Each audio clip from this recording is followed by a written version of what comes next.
Welcome back to the Maths lecture number 6. New topic, accounting for overhead. Chapter 4.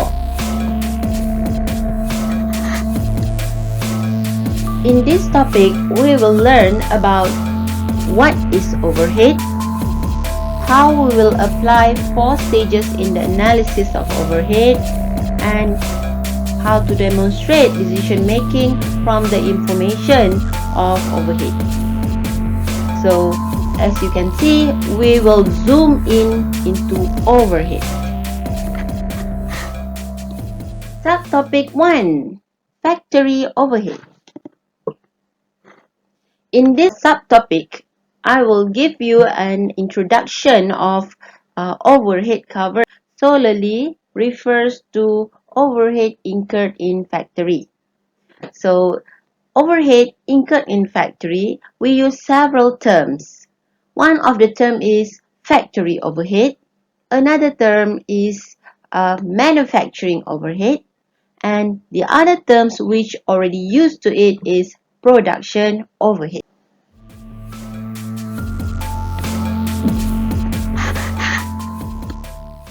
As the introduction, let's have a bit of recap on cost. So we have learned previously in chapter 1, cost can be divided into 2 types, which is direct cost and indirect cost. So when we divide into direct cost and indirect cost, direct cost is the cost which is directly identified with the specific cost unit or cost center. And the nickname for direct cost is a prime cost. So when you see the terms prime cost, it refers to the direct cost. On the other hand, indirect cost is the expenses which cannot be directly identified. And indirect cost can be divided by nature into 3, which is indirect material, indirect labor, indirect expenses. Indirect material definitely will happen or incurred in factory. Whereas indirect labor and indirect expenses can be in factory, office, or other department.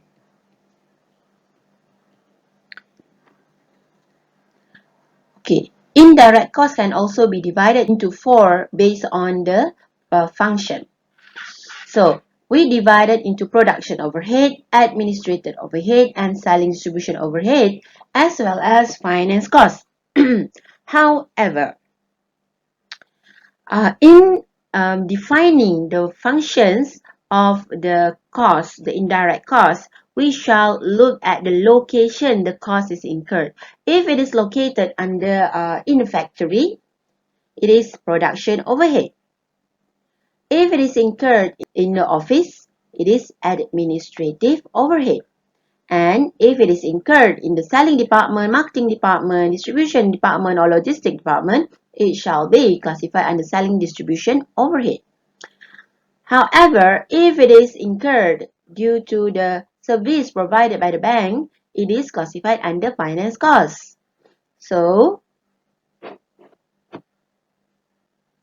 you can identify here all of the terms. Production, we end with overhead. Administrative, end with overhead. And distribution, end with overhead. This means that it refers to indirect.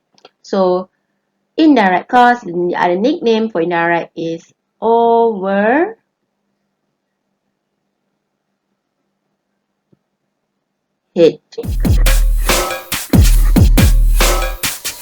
So this chapter, topic number 4, chapter 4, we will zoom in production overhead only. Means indirect costs incurred in factory.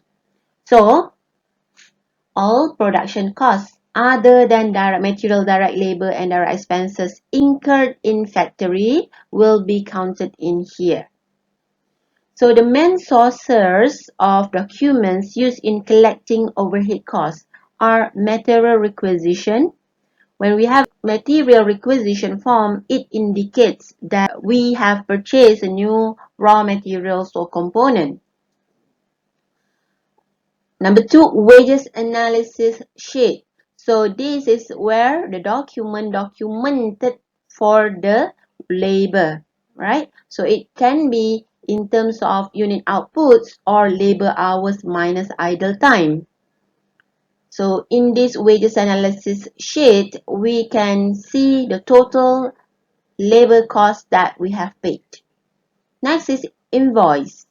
Invoice is any payment for any expenses. For example, if company incurred certain expenses regarding maintenance, outsource, we been issued invoice, it means that we have to pay for the expenses. And then meter record. Meter record can refers to the utilization of utilities. For example, water, electricity. And plant register. Plant register is a list or a register of all the machine or factory. Why plant register or machine register is matter? Because we have to calculate the depreciation for each plant and for each factory machine.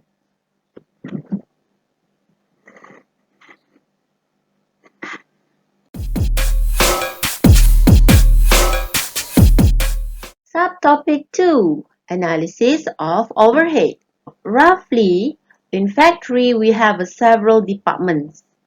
So we call it as departmentalization. It means we divide the company into several segments or department. We call it as cost center.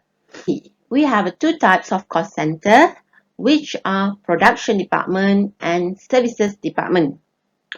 Production department is a department involved directly in manufacturing process. For example, if you are producing a toy, you will have a melting plastic pallet, and then molding department, and then finishing department. The function of this department is to produce or the part of the process in making the product.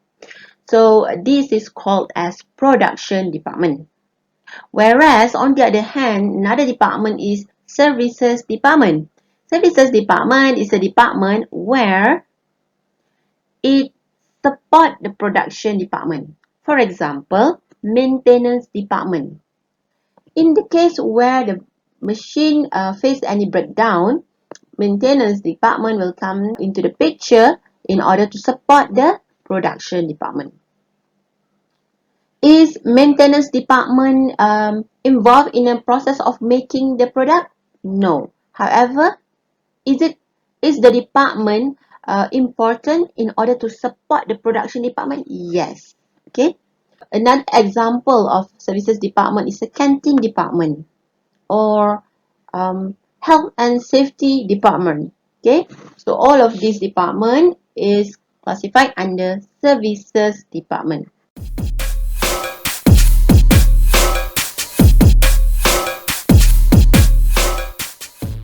Four stages of analysis of overhead.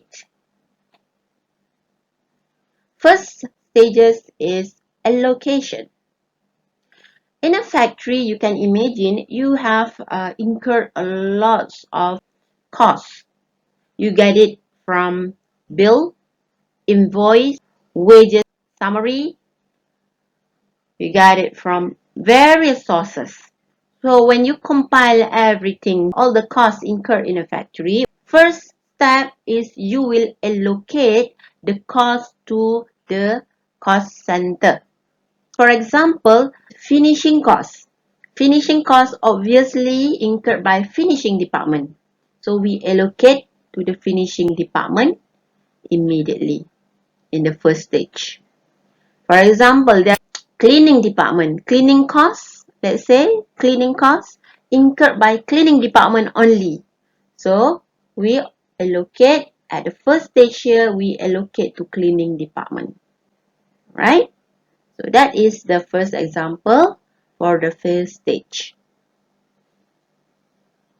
Second stage is apportionment. Apportionment is where some cost is shared to several departments. For example, utility. utility cost is shared for all the department. So we will have to allocate to the department. Can we allocate it by divide to the total departments? Is it fair that way? Is it motivate the worker? So no, it should be a portion to each department based on how far they use the utility.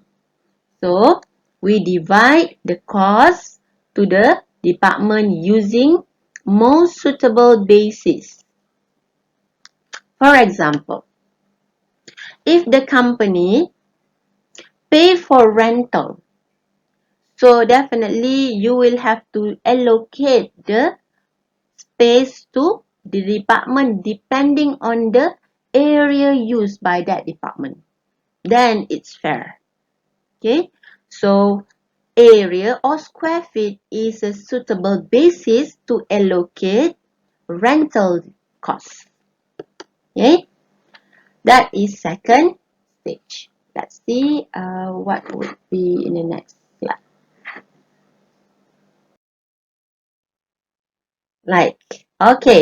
First stage of allocation. Allocation is the process which whole cost items are charged direct to the cost unit or cost center. Okay, for example, canteen cost, you identify, allocate it right away to the canteen department. Finishing cost, finishing department.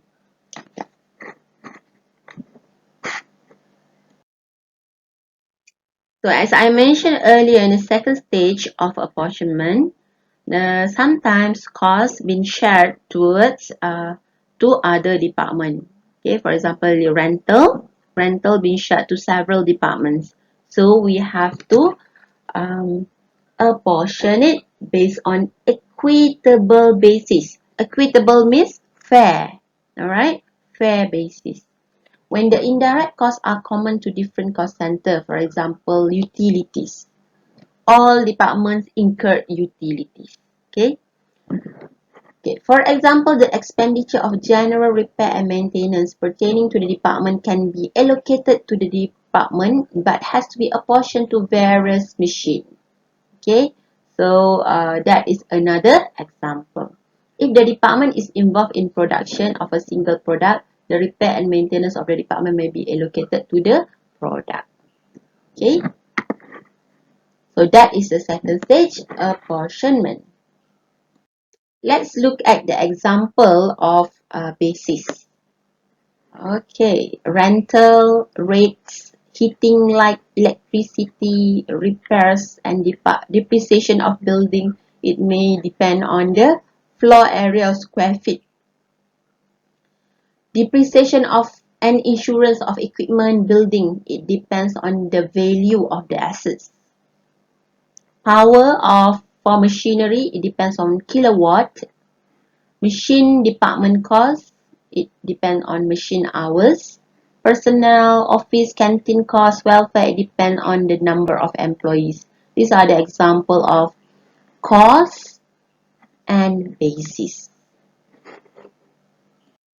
Okay, the third stage of analyzing overhead is reapportionment. In stage number 2, all the costs you already allocate or apportion to each department. So the information that you have as a result of stage number 2, you will have a department 1, how much is the cost? Department 2, how much? Department 3, how much? So it's like that.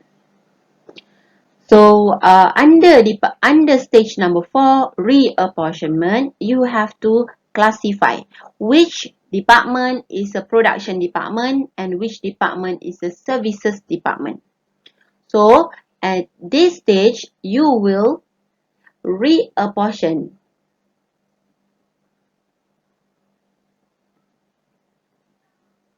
costs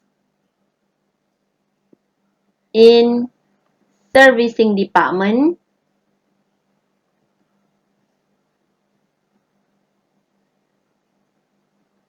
to production department.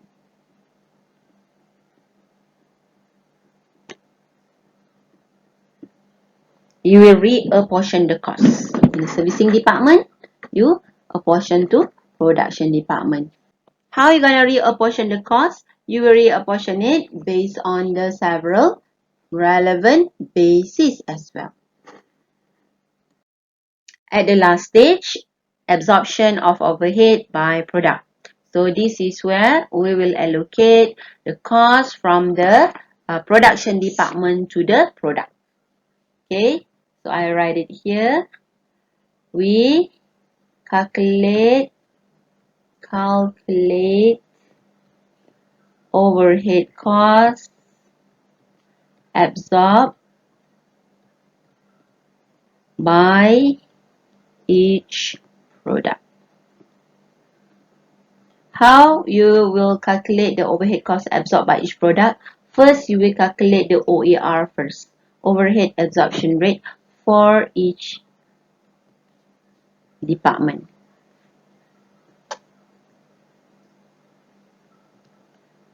And then we will calculate the absorption.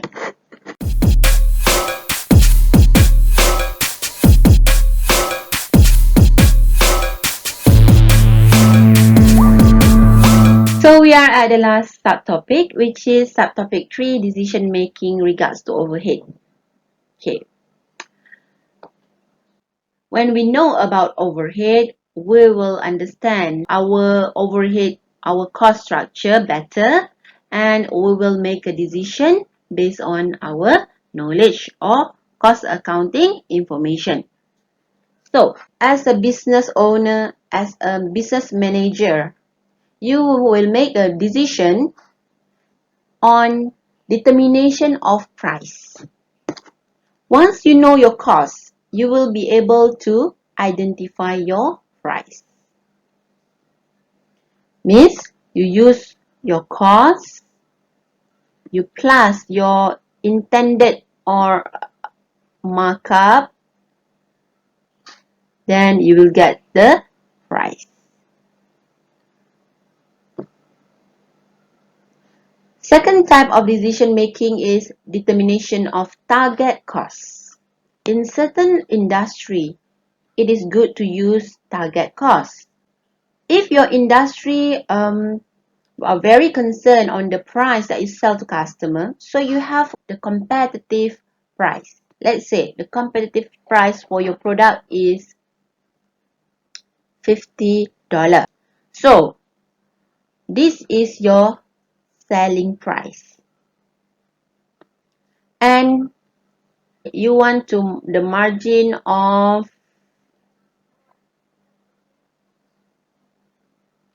$10.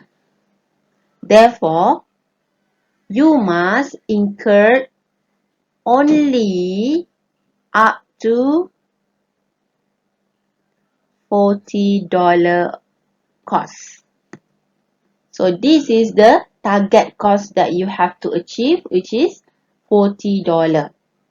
Okay, so you will tell your manager, in order to produce this product, you cannot incur cost more than $40. So this is how the example where when you know your overhead cost, you can adjust your cost here and there to achieve only target cost $40. Next is decision on cost cut policy.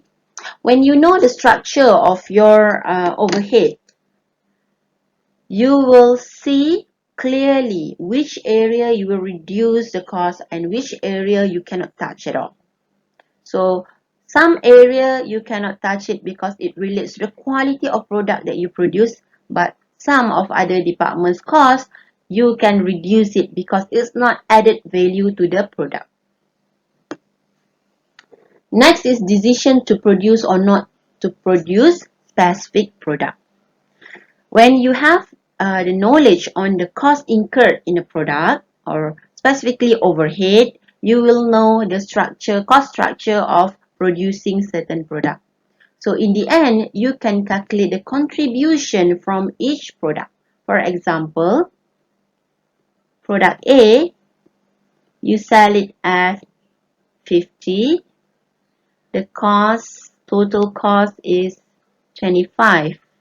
So your contribution margin is only 25. So, however, for product B, you sell it at 70, and when you analyze the overhead, you figure out that actually you incur cost at 65. So the contribution margin is only 5, even though the selling price is higher. So you may decide to not produce this kind of product.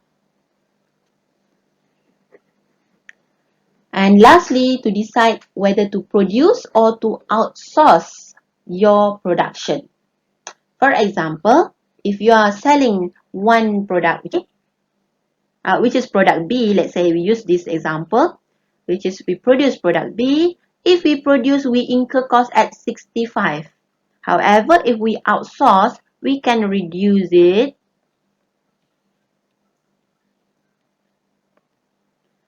We sell at 70, but we pay to our supplier only 50. So we have a 20 of contribution. So better we go for outsource rather than produce the product by ourselves.